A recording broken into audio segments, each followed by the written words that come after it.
Hey, good morning, Eastern Oregon, and welcome to this October 15th version of AM Live on EOA, your connection to Eastern Oregon. You can find all of our content, all of the places where our content is available on the EOA.network. We're glad that you're here with us today. Here in a bit, we're going to have Alex McCadden is with us first because we're going to be talking about the measures that are on the ballot, and then Nick Vora, Union County Emergency Services Director. Is that close? Yeah, it will be with us. So, all right. How are you, man? Good. Things Second good? Monday already. We're already halfway through October. Yeah. This year is going to be over soon. When I looked at the 15th of October, and I still have troubles writing 24, and I want to write 23. So here we are. Yeah. Well, hey, let's we got stuff going, so once you get sports, get to it.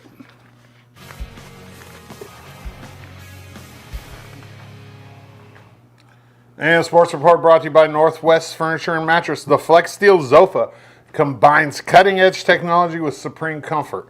With zero-gravity recline, motion-sensitive LED lighting, and wellness-enhancing nano-bionic fabric, every detail is designed for your comfort. Visit Northwest Furniture and Mattress right here in town. Big Red Rocking Chair on Elm off Adams and LeGrand. LeGrand Volleyball made it 3 in a row this weekend with a couple victories in the Seaside tournament. That's cool. They go to Baker for a GOL game on Thursday at 6:30. The Tigers are 5-9 overall and 1-2 in the GOL. The girls soccer team up at the high school is at Ontario today for a 5 p.m. GOL matchup. LHS girls soccer is 8-1-1 overall and undefeated at 3-0 in the GOL, and right now they sit number 2 in the OSAA polls. Boys soccer lost to Ontario last night, 5-1. The boys are 4-7 and 1-3 in the GOL. They host Baker next Tuesday, 4 p.m. up at Community Stadium. LHS football had a huge win over Baker on Thursday night right here at Community Stadium, 43-6. A beat-up Baker, that is. Baker's quarterback went down the week before, their top wide receiver, and then they lost their top wide receiver on Thursday night with Rashawn Jones going down with a shoulder injury. This Thursday, 7 p.m. up at Community Stadium is homecoming for the Tigers. They'll host Burns. They're 4-2 and 2-0 overall in the GOL. So, I mean, this Burns game is kind of weird to me. Like it was supposed to be on the road. They moved it to home. It's right in the middle of the GOL season, and it's a non-league game. I mean, I don't even know why it was on the schedule in the first place. But I mean, I guess I've never. It doesn't usually happen where there's a non-league game right in the middle of the league season. So it's all right though. We'll televise it right here on the EOA Live Network, Thursday, 7 p.m., homecoming, LeGrand Tigers. We'll also be televising Baker and Ontario the following night at 7 p.m. right here on the EOA Live Network, and that'll be live from Bulldog Stadium in Baker City. Football around the Valley saw Imbler lose to Powder Valley, 42-16. Cove lost to Union, 54-50. And Elgin was on their bye week this week. EOU volleyball lost to Southern on Friday night in a top 5 matchup. It was a 5-set thriller. It literally came down to the last couple points, and EOU just couldn't get it done. So they go to 18-2 in conference, and their only 2 losses are to Southern. The good thing about the weekend, though, is EOU volleyball turned around and won on Saturday night, and that same Southern team went to College of Idaho and got swept by the Yotes. So now there's basically 3 teams. Well, there's 2 teams with 2 losses, and then you have Corbin with 1 loss who sits at the top. But we get Corbin at home in a couple weeks, so that'll be a huge game with CCC hosting implications. That's what we want. We want the CCC tournament here at Quinn, and as of right now, there's a possibility for that. EOU men's soccer beat University of Providence on Friday night 3-1, and then on Saturday in the CCC game of the week, They battled Carroll to a 90-minute draw. That's the worst thing about soccer, kissing your sister. Ties. I hate ties. And you play 90 minutes to say, good game, we tied. There's no winner. That's what I don't like that about soccer at all. First-year goalie Sebastian Guillen came in at the 71-minute mark. So 71 minutes into the game, they changed the goalie. I don't know. I'm not sure why. I don't think the goalie was hurt, but Sebastian came in and had 2 huge saves down the stretch, diving saves. And for his efforts, he was named the CCC Defender of the Week. He played 18 and a half minutes out of 90 and was named Player of the Week. It's crazy. Their Mountie men's soccer team's currently in second place in the CCC. They're 2-0-2 and 5-2-3 overall. They host College of Idaho this Saturday, 4:30 p.m. Community Stadium. EOU women's soccer won their 3rd and 4th games in a row over the weekend with wins over Providence and Carroll. The Mountie women are 5-2 in the CCC and 6-3-2 overall. They host College of Idaho this Saturday. I got some pictures. Gabe, some women's soccer pictures, please. They host College of Idaho this Saturday in a huge game, 2 p.m., Community Stadium. So we got College of Idaho coming to town this weekend, and they're big games.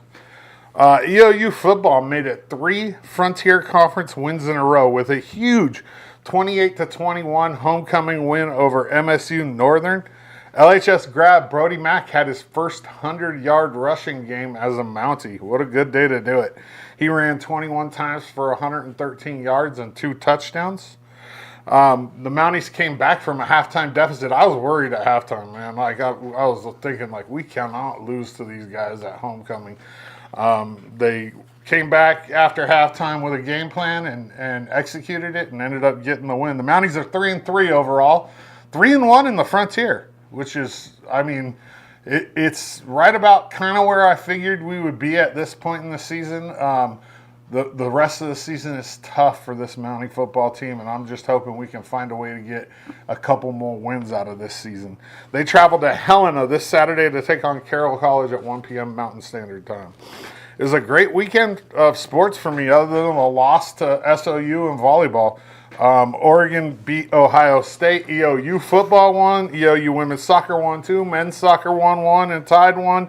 Volleyball bounced back on Saturday against OIT. Yeah, just a really good weekend of sports for me. Tigers football won. I couldn't ask for anything more other than my Padres losing to the Dodgers in Game 5 of the NLDS. And sports report brought to you by Northwest Furniture and Mattress. Big Red Rocking Chair on Elm, off Adams in LaGrange. All right, good stuff. Thank you. All right, so let's look at outside, look at the weather. It's chilly this morning, and it looks like it's going to be chilly in the future mornings this week. So let's take a look at that graphic. So 46 today, and then tomorrow the high is 57. The high on Thursday is 46.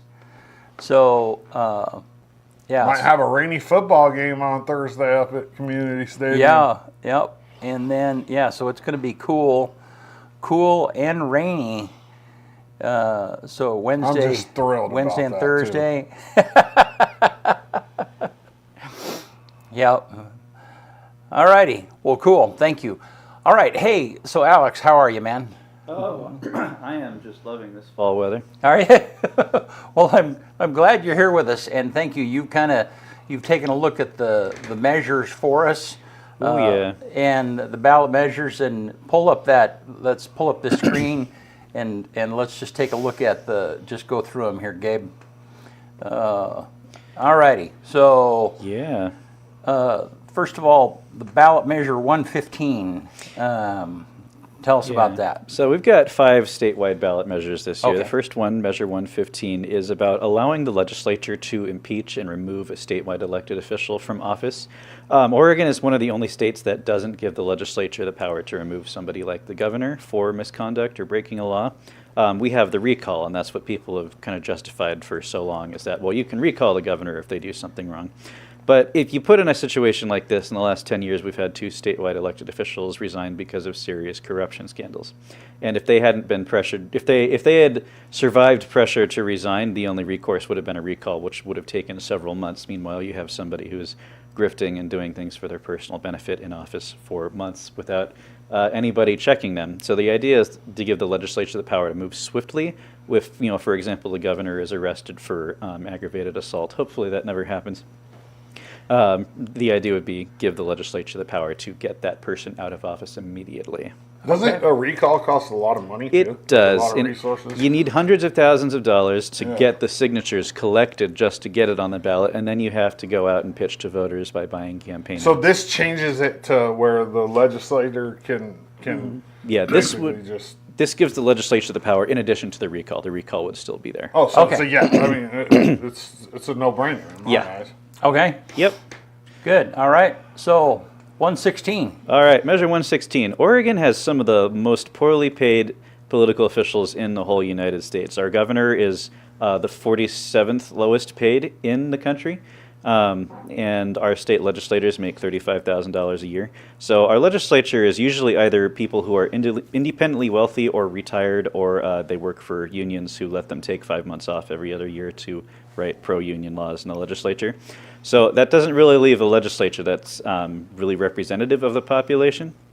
So the idea is that the governor would be allowed to appoint an independent commission that would evaluate the roles that each of these offices is fulfilling, and then allow them to set a new salary. So right now, the only other option would be for the governor and the legislators to vote themselves a new salary, which doesn't really feel all that great. If they're going, yeah, I think I deserve $100,000 raise this year, sure. So this would take it out of the legislature's hands and put it in an independent commission's hands.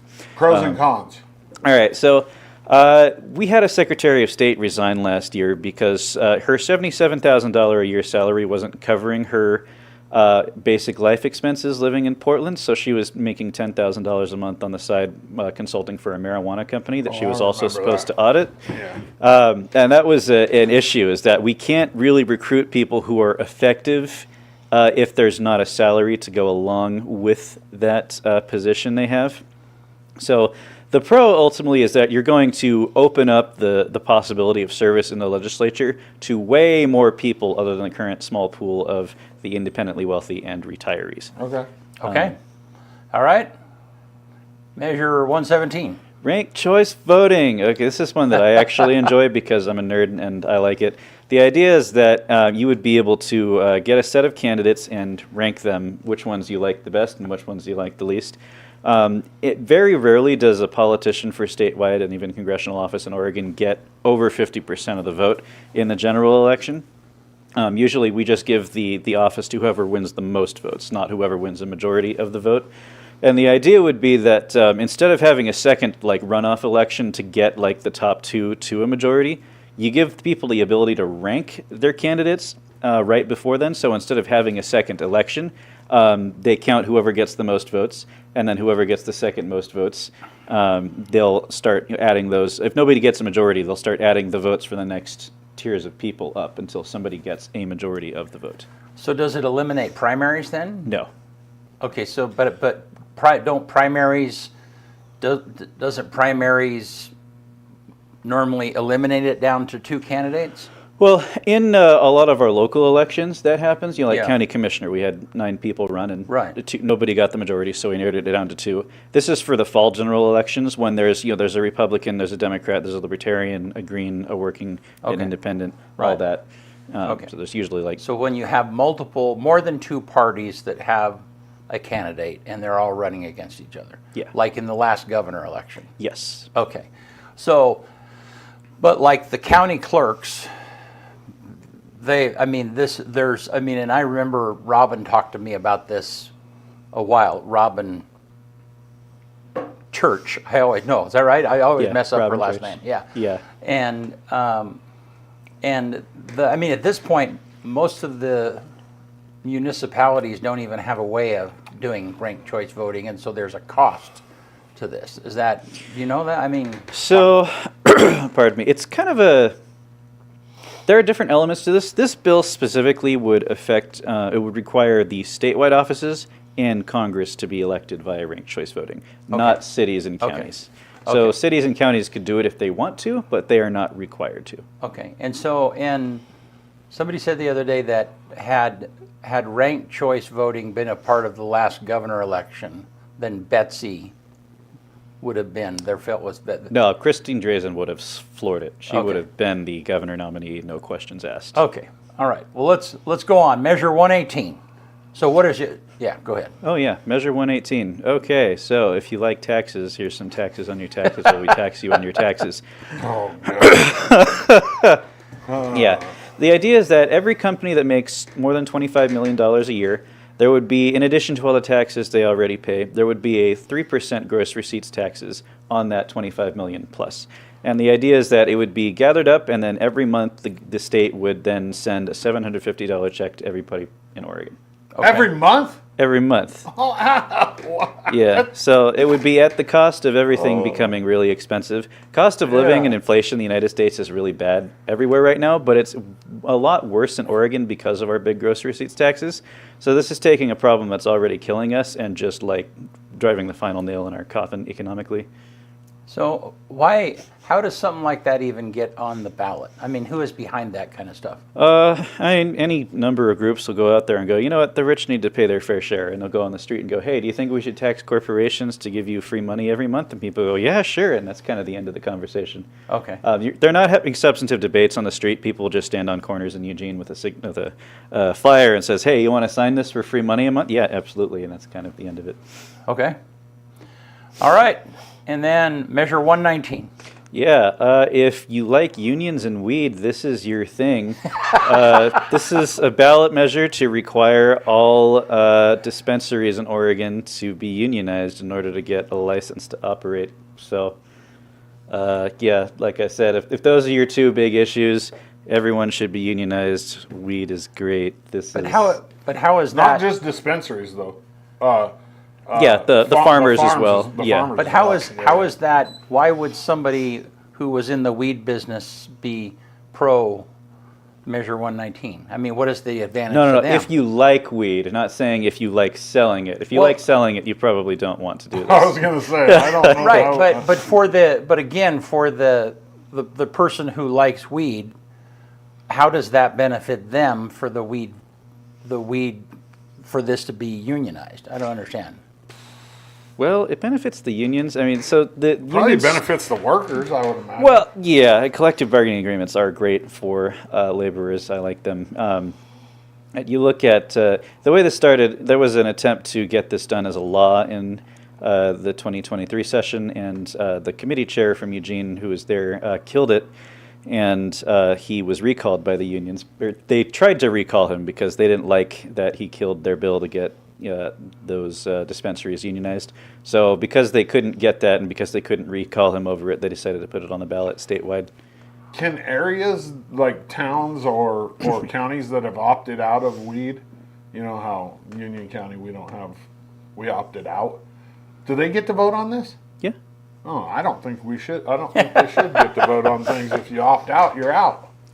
Well, it's a state initiative. That's how It's state statewide. is. Yeah. I mean, if you don't want to, you don't have to vote. No, you're not required to No, vote. I know. On any of these. But at the end of the day, it benefits the unions, and that's why it's on the ballot. Is that what you're being?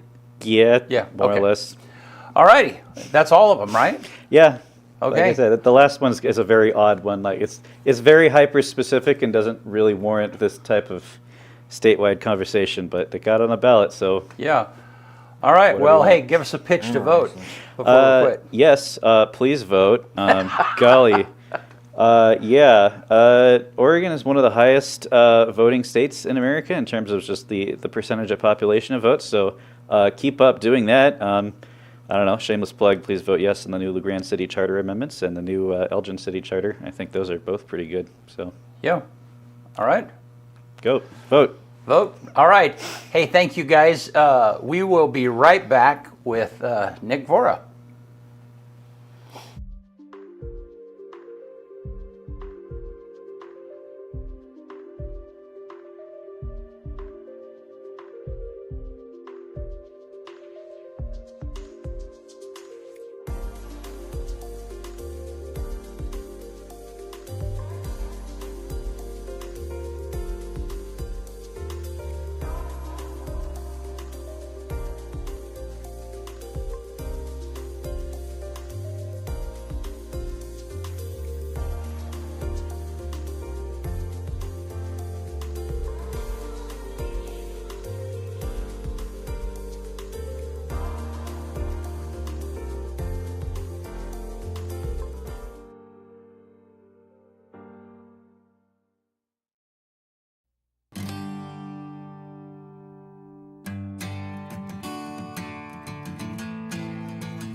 Welcome to Creating Memories for Disabled Children at beautiful Wallowa Lake, Oregon.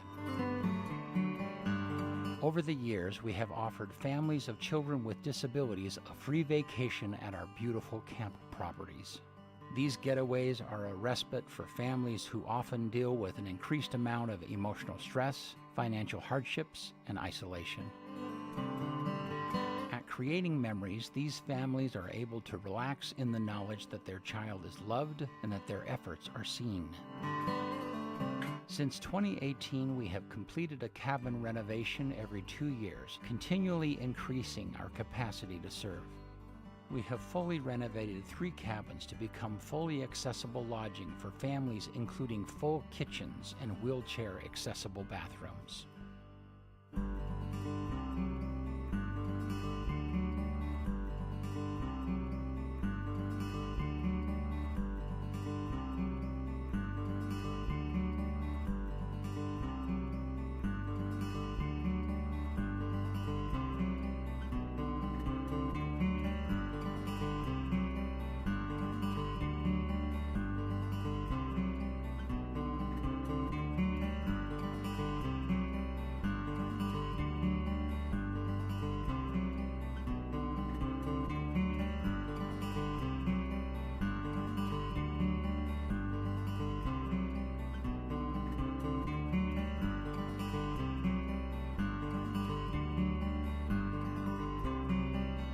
We now turn our focus to the lodge building at the Creating Memories camp. Our vision for the lodge includes gatherings, networking, education, connections, community, and fellowship. We want it to be a place for families to share their struggles and joys, their needs and their knowledge, their setbacks and their celebrations.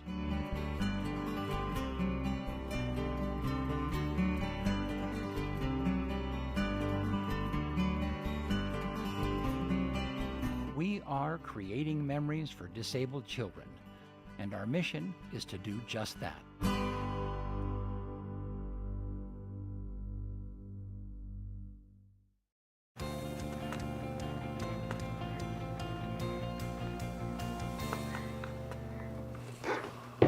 All right, we are back with Nick Vora, Union County Emergency Management. Emergency manager, emergency services director. Okay, good. Rephrase that. The 2024 OEMA Public Sector Emergency Management Professional of the Year. That award name has got to almost fill the entire plaque. Yeah. Well, I had to put it. You on wrote it there. down, yeah. Yeah. Yeah. Oh, well, thank you very much. Why are you blushing? Yeah. Congratulations. Yeah, that's awesome. Thank you. Yeah. Who gave you that award? So that came from the Oregon Emergency Management Association, which is Oregon's a professional association of emergency managers. Okay. Very cool. So it's peers. Yes. Essentially, that's nothing better than an award from your peers. It's quite the honor, and I think it reflects every bit as much on all the people who have helped me become an emergency manager and work in this field. There's a tremendous amount of support from around the state, and certainly not something I could have done by myself. Yeah. Awesome. But you are super intense. I mean, you and I have had lots of conversations. We've talked several times. You are like really deserving of that award. But part of it is just that your whole life is around this kind of stuff. I love my job. Right. And yeah. It's so being able to work in all the different aspects and facets of emergency management that I do is I love it. Yeah. Well, so are we at the end of fire season?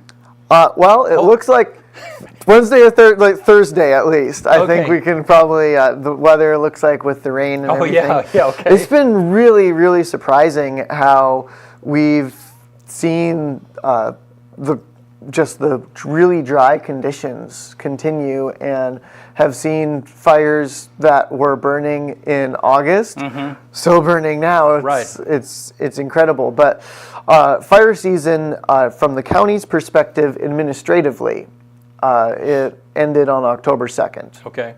So along with that, we did implement a new burn permit process. Yeah, and so let's talk about that a little bit, because so Matt Scarfo was here the other day, and we talked about the end of fire season and that the open burning was going to be available. And the reason that matters to me is we live out in Island City.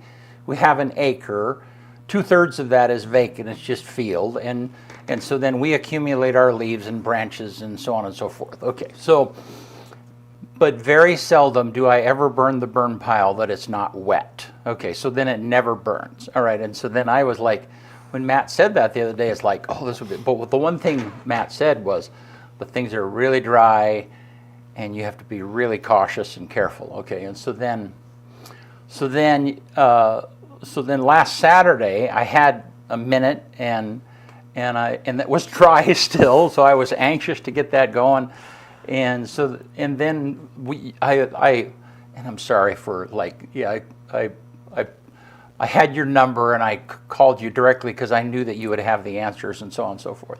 So talk to us about that. And I was in many of the commissioner meetings when this ordinance, ordinance came forward and was adjusted. And so, I don't know, give us some background from there. Yeah. So, our former burn permit process in Union County that the fire departments used, and essentially it goes by agency having jurisdiction, which our ordinance only applies to areas outside of city limits, because within city limits, the cities determine what they'll do. Outside of city limits, agencies having jurisdiction for fires are the rural fire protection districts in areas within their districts, and then outside of a district, which there's a surprising amount of area in Union County. It's about 34,000 acres that is outside of a rural fire protection district and outside of city limits. So in that case, the county is a portion of government would be the sole jurisdiction. Okay. So when you say that, does that mean that area, like if something does happen, the state covers that area? It's technically unprotected. Oh, wow. So there's 34,000 acres. And that is a whole nother topic right. might be something to discuss another day. We could talk about it today if you'd like to, but we have unprotected lands in Union County that technically, if a fire starts on that land, the landowner is responsible for fire suppression. Okay. But that's not to say that we wouldn't send somebody out there. So if it is presenting a risk to protected lands, something like that, but we have had some really tragic instances in past years where people weren't aware that they didn't have fire protection. Wow. And what we did is a few years ago, I sent a letter out to every landowner to let them know that just heads up, you don't have fire protection, and this is the process to acquire it. Okay. So they would have to pay for it, or? So they would essentially request to be annexed in to a rural fire protection district. Yeah. And I met with all the fire chiefs in the county, and we identified for every piece of land that didn't have protection, what district would make the most sense from a practicality and response standpoint for them to annex into, so that we didn't have people shopping for fire coverage. Yeah, shouldn't everybody, shouldn't it be a requirement? So there actually is a requirement in 2025, which is coming up very quickly. It's part of Senate Bill 762, that every piece of land in Oregon have wildfire coverage that is at risk of wildfire. So there's some, if there were an unprotected area that wasn't at risk for wildfire, then wouldn't necessarily apply. But I think it'll be very interesting to see how that sorts out, because the bill says that the counties shall ensure that there is fire protection. And I'm talking about like response, not from an insurance standpoint. Right. Fire protection on lands susceptible to wildfire, but it doesn't say who the counties will get that through, and that's potentially quite expensive. So let's back up. Can you think of any land in the 34,000 1,000 acres that is not wildfire? Very, very little, if any. Yeah. So he said there's a lot of it is irrigated cropland. Okay. So there's portions of the year where there'd be essentially zero wildfire risk. Okay. But then there's other portions of the year if someone had an irrigated grain crop, Okay. where that could be an extremely high fire risk. Okay. So I think in the past, when the districts were originally formed, a lot of the landowners of those fields decided it probably wasn't worth at the time their expense to pay for fire protection. They probably thought that if it burns, it burns. Okay, and so, and fire, just before we go back to what we're doing, fire protection districts are paid for essentially because everybody chips in a tax. Yes. Everybody chips in to pay for the expense of that fire district. Yep, because the equipment, if you think a fire truck now Right. is $500,000 to $750,000. Right. And so just being able to replace those every 20, 25 years. Right. So, Yeah. Okay. yeah. But we can go back to the burn permits. Yeah. So no, that's super interesting. Okay. So yeah. So let's go back. Okay. So then the land that is in the fire district area, they manage that. The cities manage that. The other land is managed by the county as far as whether people can burn or not. Yes. Okay. So administratively, there are numerous agencies having jurisdiction. Right. Technically. Right. So as the Fire Defense Board, which I sit on in addition to all the fire chiefs in the county. Okay. We came together last spring, and the fire chiefs provided input on what they would like to see from a revised burn permit system. So the county ordinance, which we also revised, requires that someone have a permit to do open burning. And then we also identified some exempted burning, such as a recreational fire, that you don't need a permit for. Okay. If it's permitted to do due to conditions, then you can do it. You don't need a permit. But the ordinance does require for open burning, so that would be like a slash pile, Like a a burn broadcast pile, burn, like- burning, yeah. burning a ditch, that Yeah. type of thing, that you have a permit. So then administratively, the Fire Defense Board made a recommendation to the county on the process for that. And what the fire chiefs decided on, what their preference would be, is to just have a copy of the ordinance in physical or electronic form in your possession be your permit. Because Okay. the system that preceded that was a phone recording. People would call 963-4040, which is still the number to call to do burning. So 963-4040, still the number. Now when you call that number, it will tell you if based on air quality forecasts and conditions, whether or not burning is permitted that day. Okay. And then it will advise you that you're required to have a permit, or the ordinance, in your possession as your permit. Okay. So that's the current system. After the air quality message on whether, say for the different departments or districts, press a different number. Yeah. And then you would go to a voicemail machine, you'd leave a message. In most cases, the department would maybe do some additional information about burning in their district, and then they would ask for your name and address. The problem was would get a lot of burn complaints, but there'd be 40 voicemails on the machine, Right. and we wouldn't have time to listen for Right. for 40 one-minute voicemails before responding to a call.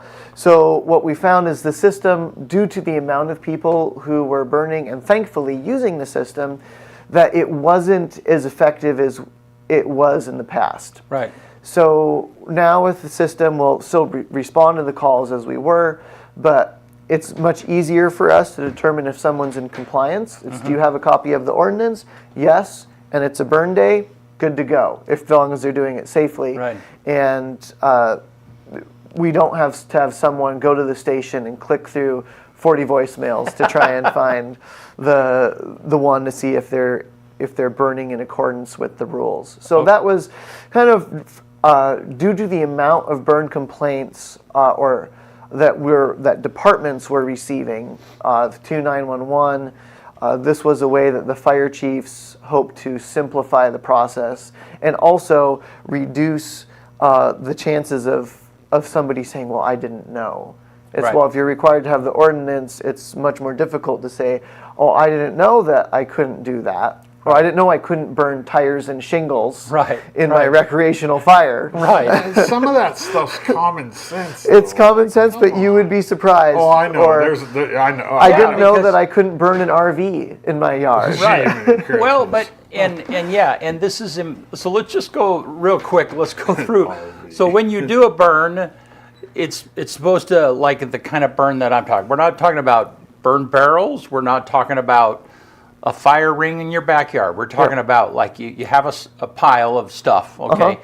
But that's supposed to be yard debris. It's not supposed to be construction material.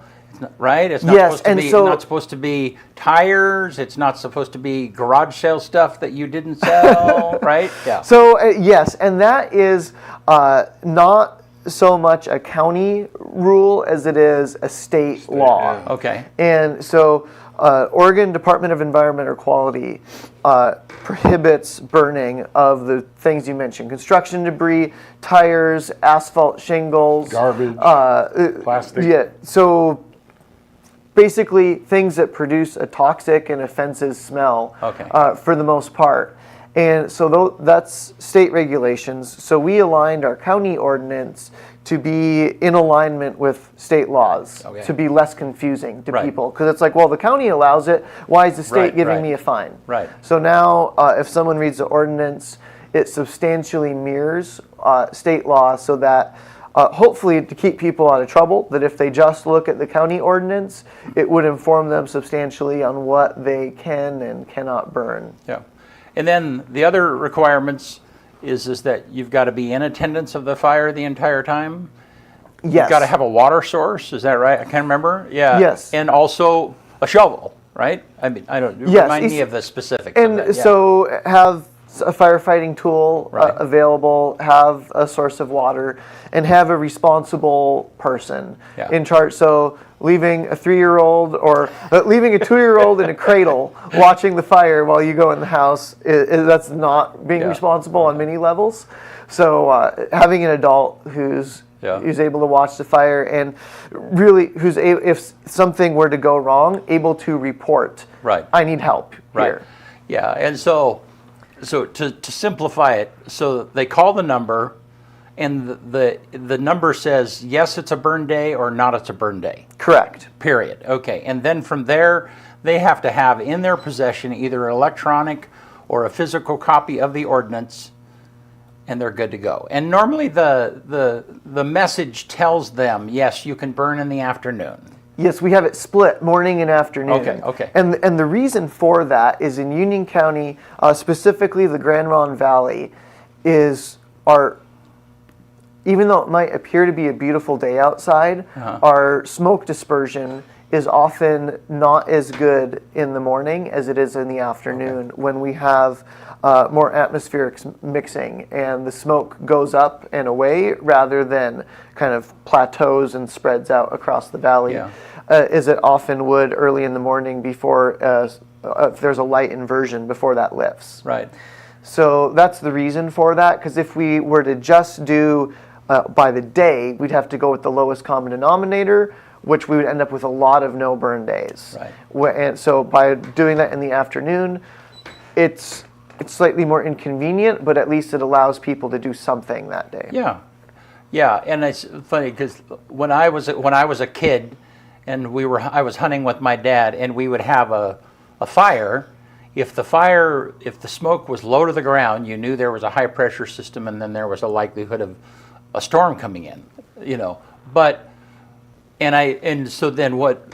In those kind of conditions, it would not normally be a burn day, because the idea is that you want the smoke to go up and go away and disperse, right? So, Yes, exactly. all right.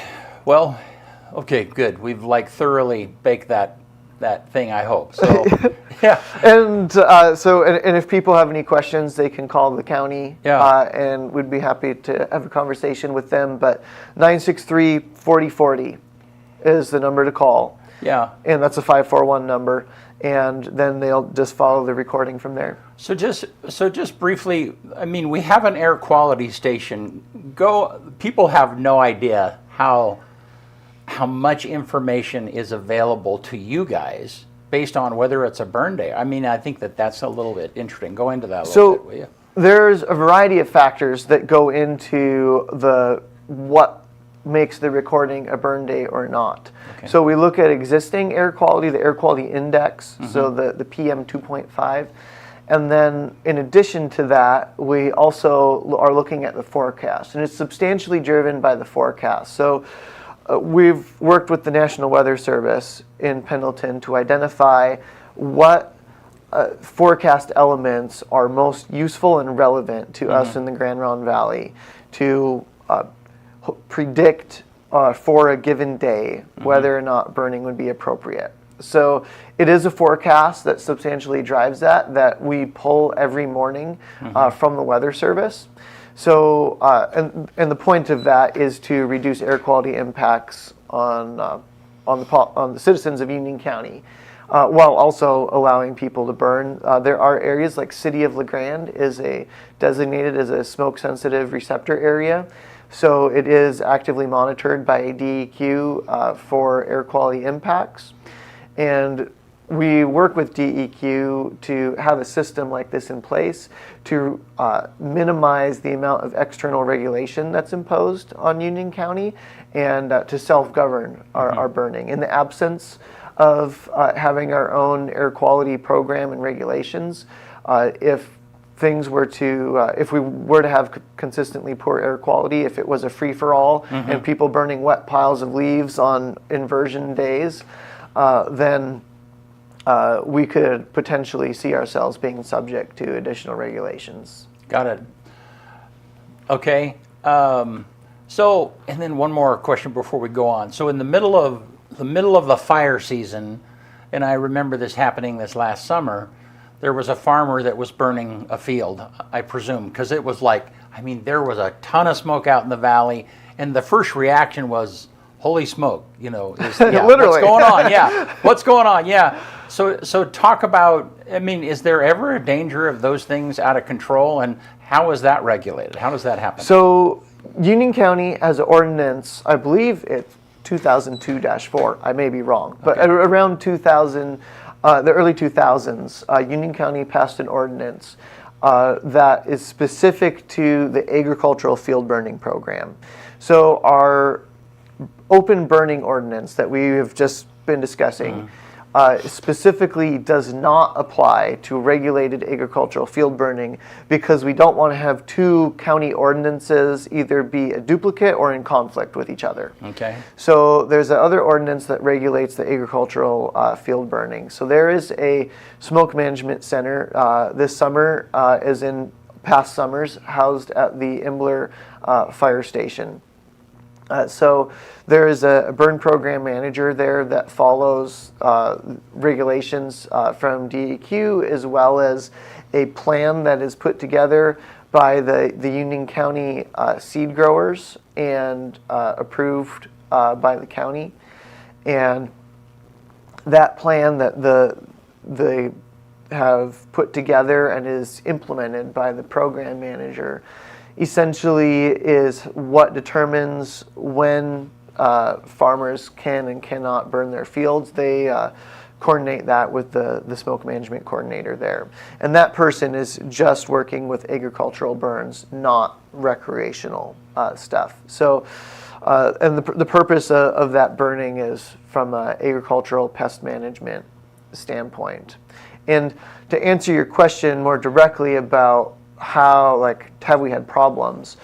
To my knowledge, permitted agricultural burns that are done through the smoke center, I'm not aware of any of those escaping and causing a problem. It's possible that it has happened and I'm not aware of it, but we have had problems with unpermitted, someone just going out and thinking that they'll burn a field someday and it's not a good or appropriate day to burn, causing problems. And this summer, there were several citations issued for people burning without a permit. And so we have had instances where those have required an emergency response to prevent a public safety risk. But so usually, if you do see an emergency response to a fire, it's in a field, it's either unintentional or not legal. And normally when those field burns happen, they're burning stubble. It's not very big. It's not very And the flame, the point is that all of the fuel burns up very quickly. And it's contained. I mean, it's got a border. Generally, there's gravel roads, and they have water trucks, and if they burn from the outside in, the convection of the heat pulls all of the smoke and burning materials to the center. And that's why it goes up super fast. It's like a woof. And also hopefully that generates enough heat so that it will create its own a bit of uplift to punch through any remaining inversion type layers that may exist with high pressure. Well, and the other thing, before we go on to something else, the other thing was, I mean, once I did burn my burn pile the other day, it was then all of those things of like, Matt said, but it's something you have to really be careful about, is like, it burned the first 5 minutes of the pile because it was all really dry branches and leaves and stuff, I mean, it was hot. It was so hot I couldn't, and so there was a moment of like, oh crap, I hope this doesn't get out of control, And so the point is that they can get out of control. Be careful. Yes, and we've had several burns so far this year that have been what otherwise would have been a legal burn, but it got out of control and required an emergency response. We, as the County Fire Defense Board, allowed fire season to expire on October 2nd with conditions.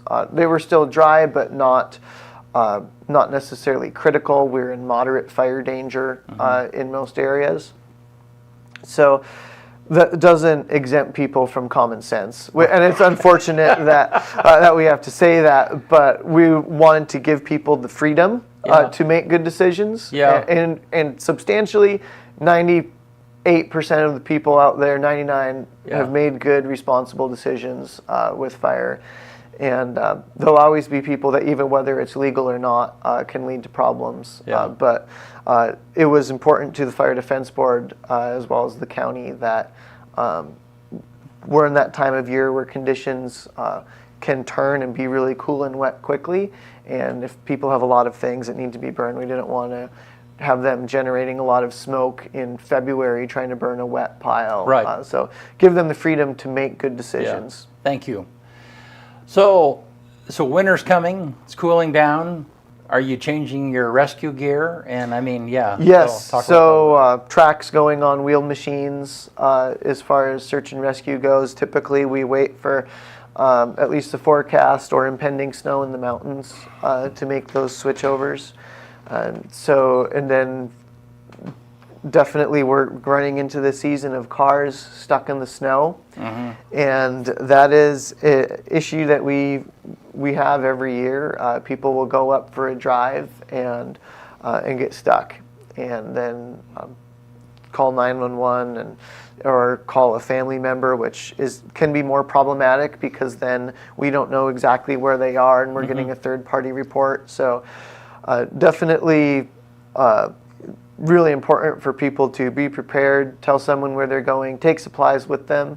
If there's snow where you're driving, going in sandals and shorts and a t-shirt, it might be warm in your car, but if your car gets stuck or trapped, then that can take a situation that would otherwise be, okay, call a friend, get some help out, and it could turn that into an emergency if your car dies and you can't heat it and you're in the snow. So, or like they're like, I'm stuck up on the mountain. I'm in a two-wheel drive, rear-wheel drive Honda Accord. You're like, there's really? there's a lot of situations where, yeah, definitely, while we give people the freedom to make good decisions, they don't necessarily do that. All right. So, encourage people definitely to be prepared, pack their cars.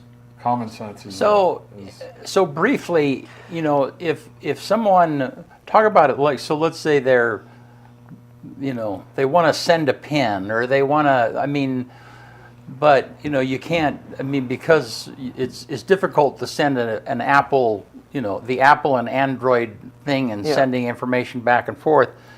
And recently I was flying a drone for a real estate thing, and I knew it was out in Palmer Junction. I knew that it was, there was no cell service out there. And so then beforehand, I found the location, and I looked up the numbers that went with that location, and I texted it to the guys and texted it to them. Talk about, just some common sense things that people might not know about that kind of stuff. So as far as it is, like getting help or just knowing where they are? Yeah, both. There's some people should tell people where they're going, right? Yes. And one of the challenges we have is often they will get a report of someone being stuck in a local reference. And it's like, they're up where Bob shot his deer last year. Well, not only do I not know who Bob is, I don't know where he shot his deer. Right, yeah. So telling people using what is the more official designations of a roads, so like the 77 road or something like that. So not only where you're going, but what car you're in, what you have with you, and then if you do get in a predicament and need help, if you have just a little bit of phone battery left and you call a friend and say, hey, I'm really in a bad way, I need help, and then your phone goes dead. If they don't know where you are, that can be really problematic, because then they'll call, they can call the sheriff's office and say, hey, we have this friend up here who needs help, and we don't know where to go, they don't know where to go, and so then it becomes a search and not a rescue at that point. But if someone were to call 911, if they just have a little bit of battery left, then generally, in most cases with 911, we can get a fairly accurate location. So I would really encourage people, if you are in any sort of a situation that might become an emergency, if 911 is your first call, and you could say, hey, this is my situation, I'm going to try and call someone else. But if your phone's about to die, that makes our life so much easier in an emergency response, because then we know we have reasonably accurate GPS coordinates. So, and people might not do that because, well, I'm not convinced I can't get out of here, right? And and I don't want to bother 911 with this non-emergency. That's why they wouldn't do that. So, and if it's truly not an emergency, then don't call 911. 911 is for emergencies, but if it's something where if someone got stuck in the snow and they don't have anyone coming to help them, or the people coming to help them don't know where they are, that could very quickly become an emergency if they're not prepared and equipped to spend quite a bit of time in the woods in cold weather. So to prevent it from becoming an urgent emergency, then if they were to call 911, and it could be something as simple as, I don't know who else to call, or because maybe you don't have service through your normal carrier, but you likely may have service through 911. Oh, that's interesting. Because 911 will work on any carrier's network, not just your commercial network. Oh, that's really helpful. So definitely don't want people to be calling 911 at the first sign of I might need a hand. Yeah.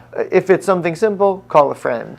But if not, call 911 before your phone dies. Well, and I've spent a lot of time outdoors over the period of my life, and you're able to see. If you're a long ways from nowhere and it's 3 o'clock in the afternoon and your car dies and it's going to be cold that night, all of those situations are like, we got a decreasing window of daylight. It's going to be really cold.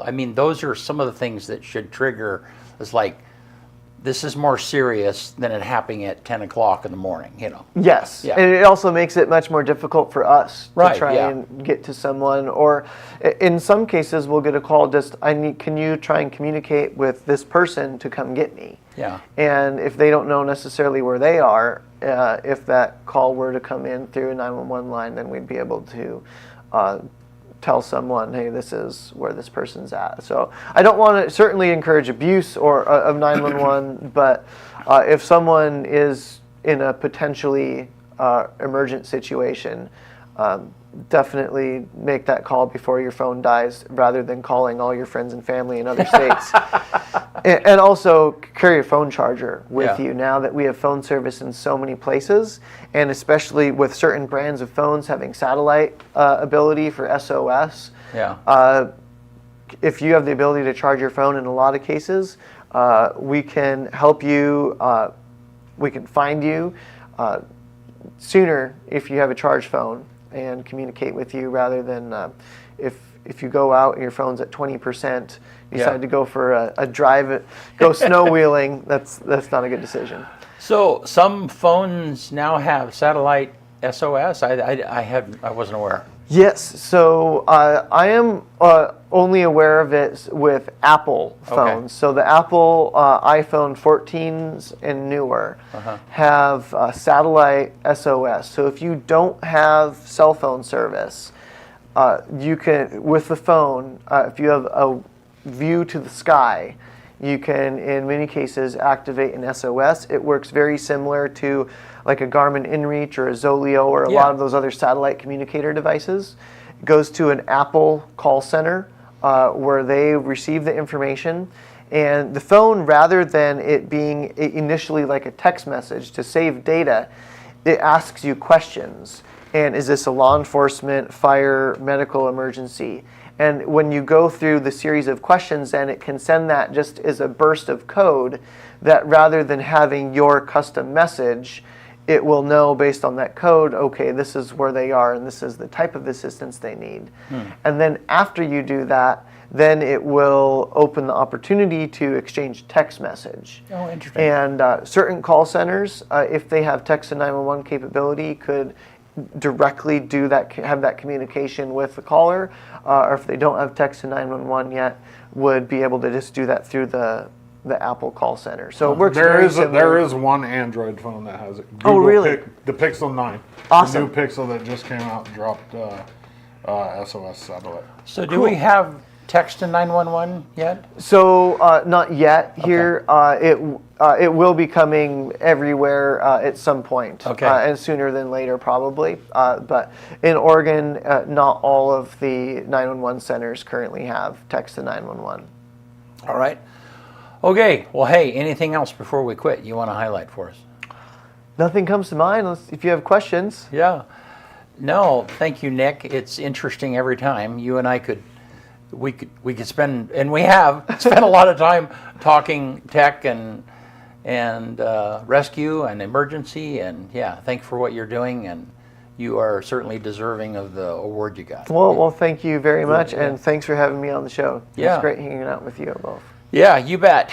All right. Well, hey, before we take off, we did get a message about the Measure 119, and it said it would allow farm employees to work in a safer environment, electricity and water not to mix, for example, and it would allow them to unionize for a safer, controlled environment. So the point of it, I think, that is maybe potentially increases the work environment of the workers. So That's the case. I'm all for it. so It makes it safer, for sure. yeah. All right. Well, you want to get us out of here, man? Let's do it. Okay. On this day, October 15th, 1878, Edison Electric Light Company is incorporated. 1924, on this date, U.S. President Calvin Coolidge declares the Statue of Liberty a national monument. 1951, on October 15th, I Love Lucy debuted on CBS television. 1952, Charlotte's Web by E.B. White is published by Harper & Brothers. 1952, so what is that, 54 years ago? I thought it was older than that. 1955, the country music show The Grand Ole Opry is first broadcast on TV in a live hour-long show on ABC. 2018, American retailer Sears files for bankruptcy. And then 2019, on this day, a record 12 Democratic presidential candidates participate in a live TV debate in Westerville, Ohio. 12 of them. On this day, the number one movie in America 20 years ago was Shark Tale. And then the quote of the day comes from NFL legend George Halas. Nobody who ever gave his best regretted it. One more time. Nobody who ever gave his best regretted it. And that's the legendary Bears coach George Halas. All right. So just real quick. So on our next show, which will either be Thursday or Friday. Thursday, and the guest will be Nelson Tracy, who is the director of Breakup Season. The local Breakup Season premiere is at McKinsey Theater on Friday night, and so if it's just Tracy, if it's just Nelson by himself, then he'll be here on Thursday. There's a possibility that he might be able to bring some of the cast, and if he can, then the show will be on Friday. So that's the AM live show. Again, just a reminder, Thursday night, we know for sure, is a LeGrand High School football game, and then on Friday night will be a Baker High School football game. So anyhow, Grand plays Burns at 7 o'clock on Thursday night. Baker hosts Ontario on Friday night. Yep. So both 7 o'clock starts. Yep. Busy weekend. Homecoming for LeGrand. Yep. All right. Hey, thank you guys, and we'll see you soon.